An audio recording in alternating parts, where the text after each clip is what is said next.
The birth of Moses. Now a man from the house of Levi went and married a daughter of Levi. And the woman conceived and gave birth to a son. And when she saw that he was beautiful, she hid him for 3 months. But when she could no longer hide him, she got him a papyrus basket and covered it with tar and pitch. Then she put the child in it and set it among the reeds by the bank of the Nile. And his sister stood at a distance to find out what would happen to him. Now the daughter of Pharaoh came down to bathe at the Nile, with her female attendants walking alongside the Nile. And she saw the basket among the reeds and sent her slave woman, and she brought it to her.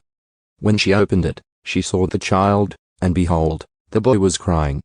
And she had pity on him and said, "This is one of the Hebrews' children." Then his sister said to Pharaoh's daughter, "Shall I go and call a woman for you who is nursing from the Hebrew women, so that she may nurse the child for you?" Pharaoh's daughter said to her, "Go ahead." So the girl went and called the child's mother.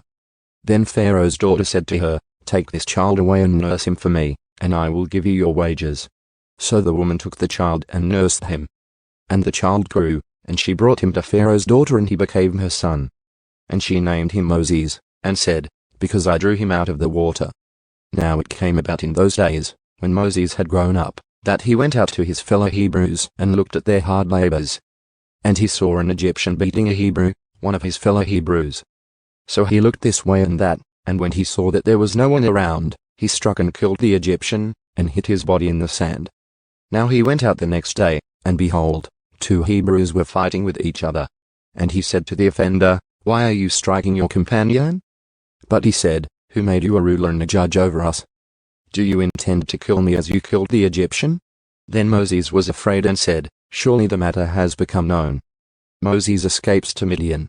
When Pharaoh heard about this matter, he tried to kill Moses. But Moses fled from the presence of Pharaoh and settled in the land of Midian, and he sat down by a well. Now the priest of Midian had 7 daughters. And they came to draw water and filled the troughs to water their father's flock. Then the shepherds came and drove them away, but Moses stood up and helped them and watered their flock. When they came to their father Yule, he said, "Why have you come back so soon today?" They said, "An Egyptian saved us from the shepherds, and what is more, he even drew water for us and watered the flock." So he said to his daughters, "Where is he then? Why is it that you have left the man behind? Invite him to have something to eat." And Moses was willing to live with the man. And he gave his daughter Zipporah to Moses. Then she gave birth to a son, and he named him Gershom, for he said, "I have been a stranger in a foreign land." Now it came about in the course of those many days that the king of Egypt died. And the sons of Israel groaned because of the bondage, and they cried out. And their cry for help because of their bondage ascended to God. So God heard their groaning. And God remembered his covenant with Abraham, Isaac, and Jacob. And God saw the sons of Israel, and God took notice of them.